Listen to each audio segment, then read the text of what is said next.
తాజా 30 ఏపీలో రాజకీయాలు రోజురోజుకి ఎంతో ఆసక్తిగా మారుతున్నాయి. ఎవరి వ్యూహాలతో వారు చాప కింద నీరులా చకచక పావులు కదుపుతున్నారు. వచ్చే ఎన్నికల్లో ఎలాగైనా సరే అధికారం చేపట్టాలని యోచిస్తున్న జగన్మోహన్ రెడ్డి ఆ దిశగా ఇప్పుడు పావులు కదుపుతున్నారు.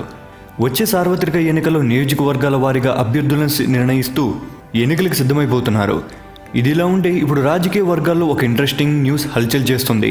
అదేంటంటే టాలీవుడ్కి చెందిన దర్శకుడు వివి వినాయక్ జగన్ పార్టీలోకి వెళ్లడానికి సర్వం సిద్ధం చేసుకున్నారని టాక్ వినిపిస్తుంది. ఈ విషయంపై ఇప్పటికే అనేక సార్లు జగన్తో కూడా చర్చలు జరిపారట వినాయక్. అయితే గత ఏడాది ఎన్నికల సమయంలోనే వివి వినాయక్ జగన్ దగ్గర తన రాజకీయ అరంగేటం గురించి చర్చించారని, ఆ సమయంలోనే తనకి రాజమండ్రి ఎంపీ సీటు ఇవ్వవలసిందిగా కోరారని టాక్ వినిపించింది.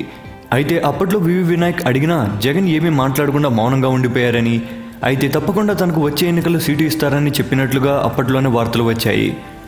అయితే ఇప్పుడు మళ్ళీ వినాయక్ జగన్ ముందు ప్రపోజల్ పెట్టారని టాక్. అయితే ఇప్పుడు వచ్చే సార్వత్రిక ఎన్నికలలో పోటీ మామూలుగా ఉండదని, నువ్వా నేనా అనేట్టుగా తెలుగుదేశం, వైసీపీ, జనసేనల మధ్య త్రిముఖ పోరు ఎంతో రసవత్తంగా మారనుంది.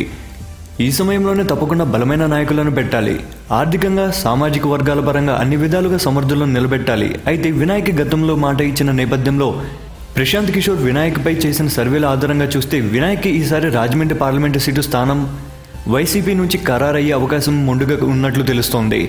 పైగా వినాయక్ సామాజిక వర్గం రాజమండ్రి పార్లమెంటు పరిధిలోని 7 మండలాలలో అధికంగా ఉండడంతో జగన్ వినాయక్ వైపు మొగ్గు చూపుతున్నారని తెలుస్తోంది.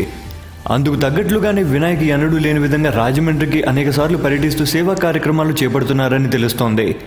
మరి టాలీవుడ్ బిగ్ దర్శకులలో ఒకరు వినాయక్ రాజకీయాల్లో రాణిస్తారా లేదా అనేది తేలాల్సి ఉంది. Thank you viewers. ఈ వీడియో మీకు నచ్చితే లైక్ బటన్ టచ్ చేయండి. తాజా 30 ఛానల్కు సబ్స్క్రైబ్ చేయండి. మీ మిత్రులకు షేర్ చేయండి.